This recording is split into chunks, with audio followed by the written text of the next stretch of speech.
Hey guys, what's happening? So today we're taking a look at how a nuclear fallout between the US and Russia could affect the Caribbean.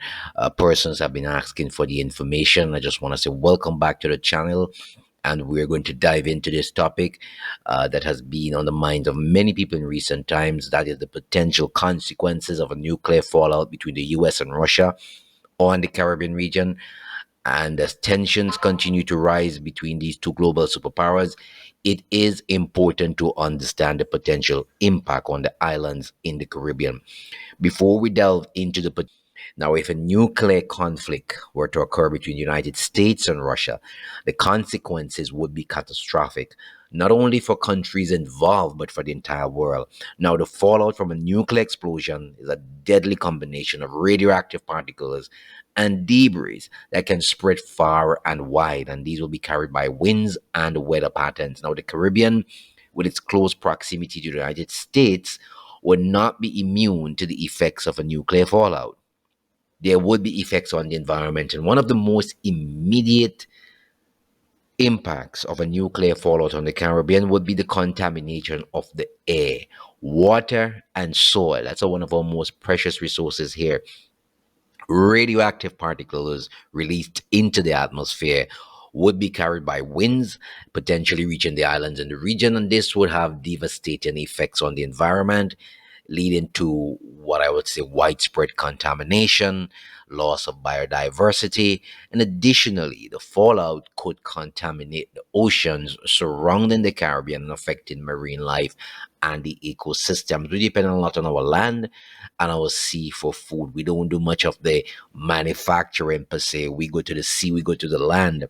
Now, the health consequences of nuclear fallout on the Caribbean population will be severe. You're talking about exposure to radioactive particles, which can lead to a range of health issues, including cancer, birth defects, organ damage. We already have a high cancer rate in the region. The islands in the region would have limited resources to deal with the sudden influx of patients suffering from radiation related illnesses, and then the health infrastructure would be overwhelmed, leading to what it would call what a humanitarian crisis in the Caribbean. So that's one of the most dangerous part, I believe. The effects on the economy, in addition to the environment and the health impacts, the nuclear fallout between the US and Russia would have devastating effects on the economy of the Caribbean. Now, tourism, one of the region's main source of income, would likely grind to a halt because visitors would avoid the area due to fears of radiation exposure. And of course, they would also avoid it because they will not be able to travel either from the US or even Europe. So that would be a problem. Agricultural production could also be severely affected, leading to food shortages and economic instability. There's a lot of problems that we have to look out for. Now, the political fallout from a nuclear conflict between the United States and Russia would also be significant for the Caribbean. Now, these islands in the region likely become pawns. They would likely become pawns, I say, the geopolitical game between the two superpowers, with both countries vying for influence and control. The Caribbean could become a battleground for proxy wars, and that would further destabilize the region and put the lives of our people at risk. Now, one of the main things people talk about is prevention and the preparedness. Now, while the prospect of a nuclear fallout between the US and Russia is a daunting one, there are steps that can be taken to mitigate the potential consequences for the Caribbean. We're talking about building robust disaster preparedness response systems. We're talking about as well as investing in early warning systems and infrastructure, which can help to minimize the impact of a nuclear conflict. Now, diplomatic efforts to de escalate tensions between the two main countries are also crucial in preventing the worst case scenario, but the Caribbean would have little say in doing that. Trust me on that one. So basically, the potential consequences of a nuclear fallout between the US and Russia on the Caribbean would be dire. You're talking about from environmental contamination to health crises to economic instability. You're talking about the effects would be far reaching and long lasting. And it's important for policymakers, stakeholders, individuals in the region to be aware of the risk and take proactive measures to prevent any kind of nuclear conflict. If they have CARICOM could speak at one voice to these powers, but we also have to look at the issue of things that you will need to survive a nuclear fallout. And it is important to know that in the face of a nuclear disaster, being prepared can make all the difference between life and death. From food and water supplies to protective gear and communication devices, I'm talking about having the right items on hand can significantly increase your chances of survival. It is essential to plan ahead, stock up on these items I'm going to talk about to ensure you're ready for any unexpected situation that may arise. So, we're talking about food and water supplies. Now, the first items on your survival list should be food and water supplies. I mean, in the aftermath of a nuclear disaster, nuclear fallout, you're talking about access to clean water, and non-perishable foods may be limited. So it is crucial to have a sufficient amount of both to sustain yourself and your loved ones until help arrives. You have to stock up on canned goods, dehydrated food, bottled water to ensure you have enough to last several days or even weeks. And people say, well, how am I going to get it if there's a nuclear fallout somewhere? Well, the thing is, while these things can happen overnight, we have a lot of media, and you do get warning. You hear people say rattle all the time. They say, I'm going to deal with this in a nuclear manner, or I'm going to take a nuclear shot over there. So it's not that you're going to be like in panic mode, but you have to be in a prepping mode. You have to follow the information so that you can say, well, you know what? It looks like this is going to go to a head maybe next week. And if you hear the powers talking about, well, we can strike at any time, you don't want to wait. You want to rush to the supermarket. You want to follow the information, and when they get your necessary supplies. Another important category of items to have on hand is protective gear, because in the event of any nuclear disaster, radiation exposure is a significant concern, and investing in protective gear such as gas mask and hazmat suit and radiation detectors can provide you with the necessary protection against harmful radiation levels. It is crucial to have these items readily available in case of emergency. Now, people ask where you're going to get those things in the Caribbean. Well, you visit Amazon every day. They sell their gas masks, hazmat suits, and all that stuff. They sell right there in Amazon where you go and buy lots of stuff. So invest in something, okay? First aid kit, you can get that there as well. A well stocked first aid kit is another essential item to have in your survival arsenal. I mean, in the aftermath of a nuclear disaster, medical help is going to be scarce, and injuries can easily occur. And like I said before, our systems can become overwhelmed very quickly.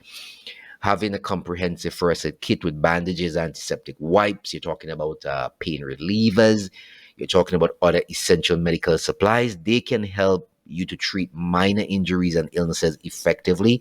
So make sure that you regularly check and replenish your first aid kit to ensure it's always fully stocked and ready for use. A lot of people have these things because of the hurricane season. Most families have a first aid kit. You just have to make sure that it's stocked and ready to go. Now, one of the most important things to think about as well is emergency communication devices. I mean, these nuclear fallouts can affect communication badly. So, what you're going to need in times of crisis, communication is key. Having reliable communication devices, and I'm not talking about cell phones, they're going to be out to use, a lot of them. Stay connected with loved one, emergency services, and rescue teams. Make sure you have a fully charged cell phone, which is going to be lasting a while. You know how it is. Even in hurricanes, after cell towers go down, you see what happens. So the backup is that you would need something like a two-way radio for more reliable communication in emergency situations. And people talk about this thing like ham radio, CB radio, battery-powered CB radios, where you can get like a car battery, a solar piece of solar, where you can power that battery, and you can get your CB radio. And CB radios communicate very effectively, and you can make either an antenna like from a dipole. I'm gonna go through these things one of these days with you, especially the emergency section, because I'm into this a lot. But these things are essential to have. I'm sure you know about CB radio, so that is necessary to have. What about shelter? We're not gonna have that kind of disaster like in the US or in Europe if there's a fallout between those two countries. But it is important that you know where safe shelter is if you have to move from your home, because not everybody's home is really sealed and airtight. Many people in the Caribbean don't have those things, so you'll need to go somewhere, and government is the one who will have to provide these things, and maybe challenging. So having a portable shelter, such as a tent or a tarp, can provide you with a temporary place to protect yourself from the elements and radiation exposure. But you can make sure to set up your shelter in a safe location away from any kind of contaminated areas. And these are for if you're living in bigger countries. But emergency power supply, this is necessary as well. And you know about this, especially during the hurricane season. You have your generators, you have your batteries. So this is not something that new to you. Power outages can become common during these things, if especially if you're living in larger countries, but even in the region, it can affect us. And so you can consider investing in a portable generator or even some solar panels, a power bank, which could be used for backup. Okay. Personal hygiene, that is necessary, essential for overall health and well-being, essential during a crisis. So you need to stock up on your personal supplies such as soap and sanitizer, toothpaste, your menstrual products for ladies to help stay clean and healthy. Remember, a lot of our stuff we get come from the US or Europe. So this is why you have to stock up on these things early once you hear anything is afoot. In case of chaos, the banking system, that is going to be a problem. You know where the banking system route through these nations. So in case of natural disasters, of course, nuclear fallout, access to banks' personal documents may be restricted. So it's essential to have emergency cash on hand because ATMs, after a while, because of your communication system is down, it's going to be a problem. So keep stash of cash in small denominations in waterproof containers and emergency use. Of course, you are to store all your documents in a very, very safe place. The key is, in conclusion, I'm going to say to you, be prepared for a nuclear disaster.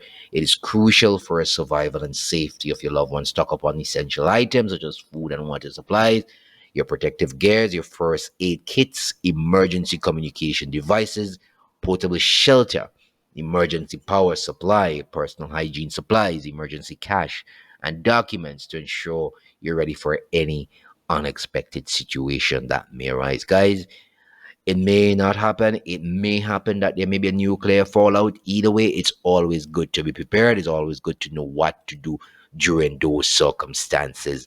Once again, thanks for viewing the channel. Our studio is still down. We'll be back up shortly, so you'll be able to see me again. But in the meantime, I'm still giving you the information. Like, share, and subscribe to the channel, guys.